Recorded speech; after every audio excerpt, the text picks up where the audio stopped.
ಕಾರಾಗೃಹದ ಬಂಧಿಗಳಿಗೆ ಧ್ಯಾನದ ಮೂಲಕ ಮನ ಪರಿವರ್ತನೆಗೊಳ್ಳಲು ಕರೆ. ಲಲಿತಾ ಕಂದಗಲ್. ಗಂಗಾವತಿ.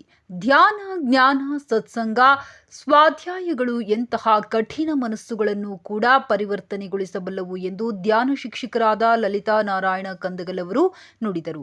ಅವರು ಜೂನ್ 22 ಭಾನುವಾರ ಕೊಪ್ಪಳ ಜಿಲ್ಲಾ ಕಾರಾಗೃಹದಲ್ಲಿ ನಡೆದ ಚಿಂತನ ಮಂಥನ ಕಾರ್ಯಕ್ರಮದಲ್ಲಿ ಸುಮಾರು 130ಕ್ಕೂ ಹೆಚ್ಚು ಕಾರಾಗೃಹದ ಬಂದಿಗಳನ್ನು ಉದ್ದೇಶಿಸಿ ಮಾತನಾಡಿದರು. ಮುಂದುವರೆದು ಜೈಲುವಾಸ ಶಿಕ್ಷೆಯಲ್ಲ, ಅದೊಂದು ಶಿಕ್ಷಣ. ಅನೇಕ ಮಹನೀಯರಾದ ನೆಹರು, ಗಾಂಧಿ, ನೆಲ್ಸನ್ ಮಂಡೇಲರ ತವರು ಜೈಲುವಾಸದಲ್ಲಿದ್ದಾಗಲೇ ಆ ಸಂದರ್ಭವನ್ನ ಅಧ್ಯಯನಕ್ಕಾಗಿ, ಬರವಣಿಗೆಗಾಗಿ ಬಳಸಿಕೊಂಡು ಜೈಲುವಾಸವನ್ನ ಸಾರ್ಥಕಪಡಿಸಿಕೊಂಡಿದ್ದಾರೆ. ಅದೇ ರೀತಿ ನೀವು ಕೂಡ ಧ್ಯಾನ ಅಧ್ಯಯನದಲ್ಲಿ ತೊಡಗಿ ಪರಿವರ್ತನೆಗೆ ಮುಂದಾಗಿ ಎಂದು ನುಡಿದರು.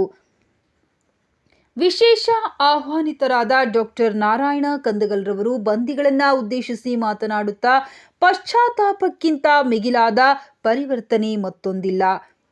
ನಿಮ್ಮೊಳಗಿನ ಅರಿವೇ ನಿಮಗೆ ಗುರು. ನೀವು ಈ ಕ್ಷಣದಲ್ಲಿಯೇ ಪರಿವರ್ತನೆಗೊಳ್ಳಲು ಸಾಧ್ಯವಿದೆ. ಅದಕ್ಕೆ ನೀವೆಲ್ಲ ಪ್ರಯತ್ನಿಸಿ ಎಂದು ನುಡಿದರು. ಜೈಲಿನ ಬಂದಿಯೊಬ್ಬರು ಇಂತಹ ಧ್ಯಾನ, ಸತ್ಸಂಗದಂಥ ಸಂಗತಿ ನನಗೆ ಮೊದಲೇ ತಿಳಿದಿದ್ದರೆ ಬಹುಶಃ ನಾನು ಈ ಸ್ಥಳಕ್ಕೆ ಬರುತ್ತಿರಲಿಲ್ಲವೇನೋ ಎಂದು ಭಾವುಕರಾಗಿ ನುಡಿದರು.